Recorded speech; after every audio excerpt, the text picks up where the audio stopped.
I tell you one thing. This is in a way a small issue, but maybe it gets to some of the larger power of the picture. I haven't seen either version projected properly in a gorgeous facility and the right size screen and all those things I used to like when I was a kid.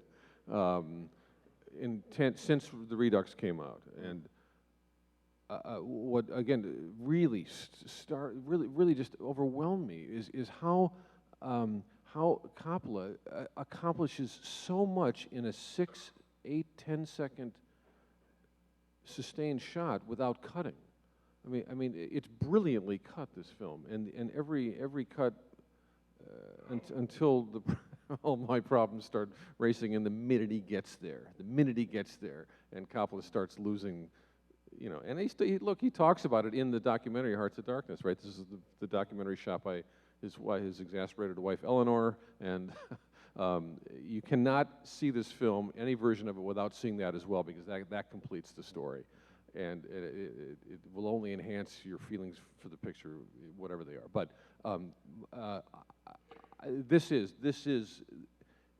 it's a different kind of accomplishment than even Godfather 2, which would have been my vote for his finest achievement. But I'm not sure anymore, seeing it tonight, because just to see in the first 2/3 what happens in every shot in terms of this complicated mise-en-scène and this unbelievable orchestration of action and this ungodly amount of non-digital terror and grandeur, which is it's not right down the middle, but it points to why this thing is going to be with us forever, I think, because the sensibilities are so combustible in this picture. The fact that you have John Milius working on the same screenplay as Michael Herr, it is American. It is insanely divided, this film.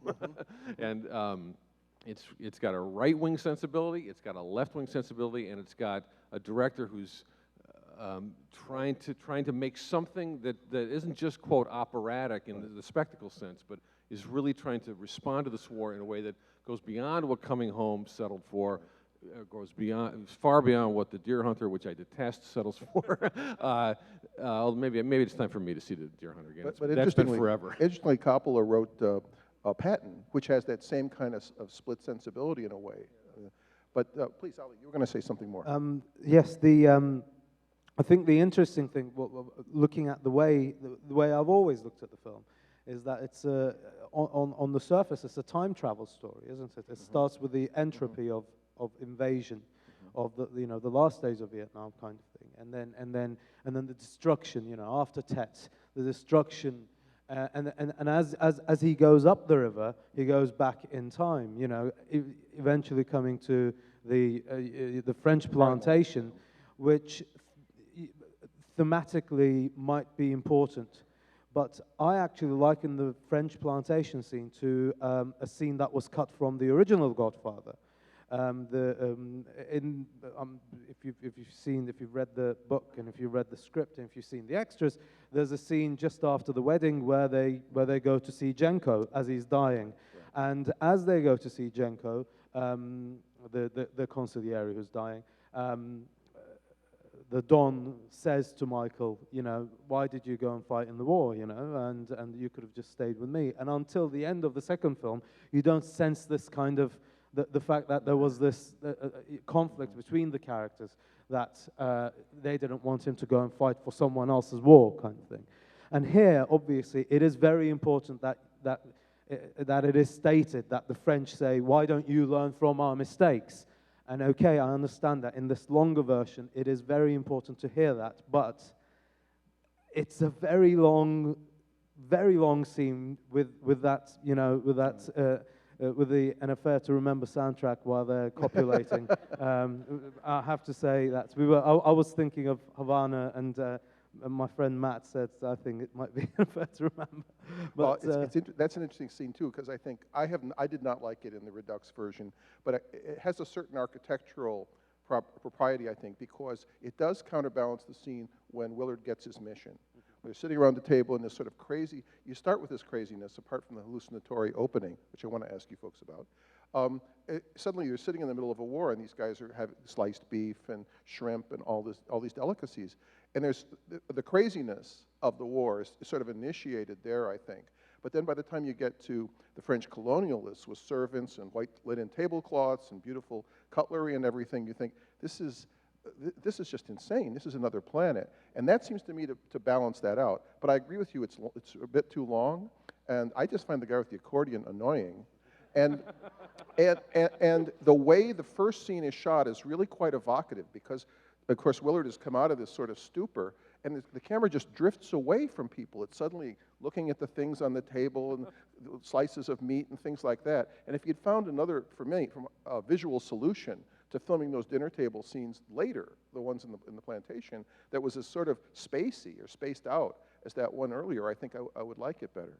But you mentioned also, Michael, the staging of scenes and so forth, and maybe that's something we should mention because this is a tremendous logistical achievement. I mean, to make these shots even match, let alone have all these layers of action going on in the background. But one of the shots that I was thinking of when you said he could handle a single take, very simple shot. When Lance is burying or submerging Chief in the water, he sort of takes him under and kind of kisses him and pushes him away, and the camera tips up to let you see Chief starting to go under, and then it comes back to show you Lance crawling up very close to the lens, I mean, right up in your face, and then pans away back again, and you see Chief submerge. I mean, it's a very simple effect, but obviously it's the kind of thing you really pay attention to as a director. And I think shots like that, even more than the really spectacular stuff, show him to be a born filmmaker. Just, you know, a shot like that you have to think of as a filmmaker. Absolutely, and I mean, there's maybe the closest parallel in his own career would be the Little Italy sequences in The Second Godfather.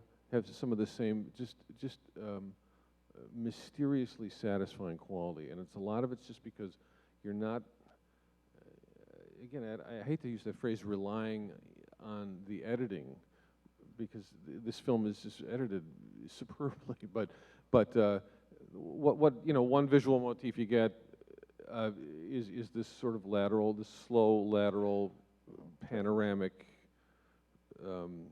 shot where you have usually a very teeming frame, a lot of action, foreground, background, a lot, and this is a way we're constantly getting Martin Sheen at the center of the story. Yeah, he's the observer, isn't he? Even though he's silent much of this, yeah. And it's so much more interesting than just cutting away to the guy looking on. Yeah. But that's also what keeps this film, I think,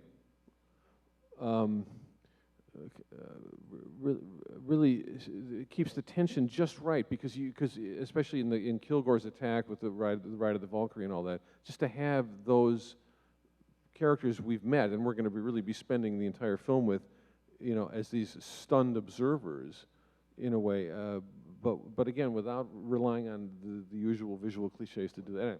I'm just nothing but awe, really, on a lot of that, the first part. But I don't know. It's a film that really, if you love it, or even if you love half of it, you need to kind of commit to seeing these different versions just to see where it's working for you and where it isn't.